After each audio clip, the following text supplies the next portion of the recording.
ओलसो अनि सबैलाई टसितेले बेला नमस्कार। अनि आज चाहिँ हाम्रो लोपेनलाले ढुङ्गाको छोर्तेन अथवा स्तूप निर्माण गर्नुहुँदैछ। अब यो किन गरेको भनेको चाहिँ अब यो हामी चाहिँ अब मेन तीर्थयात्रातिर पवित्र स्थानतिर जाँदाखेरि चाहिँ हामीले यसरी बनाउने गर्छन्।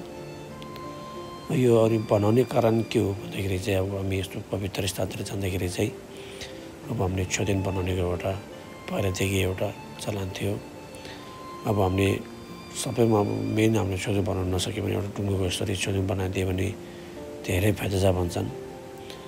अब यो फाइदा चाहिँ के हो भन्दाखेरि चाहिँ अब मेन अब यसरी ढुङ्गाले बनाएको छोर्तेन र अनि तपाईँले एउटा सुनको एउटा ठुलो छोर्तेन बनाएको एउटै हो भन्ने छन्।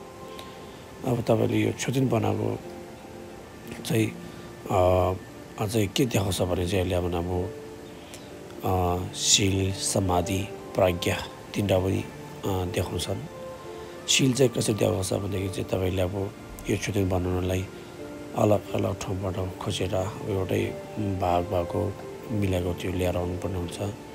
त्यो अनि अब खोजेर ल्याउँदाखेरि चाहिँ त्यहाँ तपाईँको शील हुन्छ।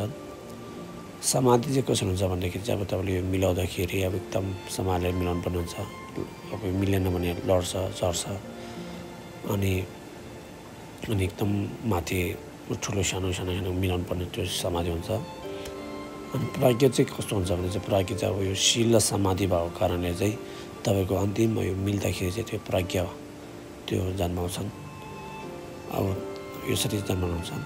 अनि यो चाहिँ कहाँदेखि आएको भन्दाखेरि चाहिँ तपाईँले अब यो पहिला बुद्ध भगवानको पालोदेखि यसरी बनाउने एउटा चलन छ।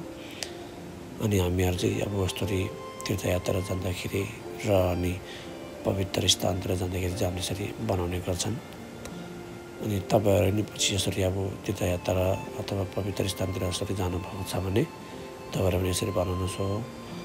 अनि यसो बनायो भने तपाईँले छोर्तेन एउटा बनाएको र तपाईँले केही पनि फरक छैन भनेर अनि यो सुतारभित्र एकदम साफासित बनेको छ।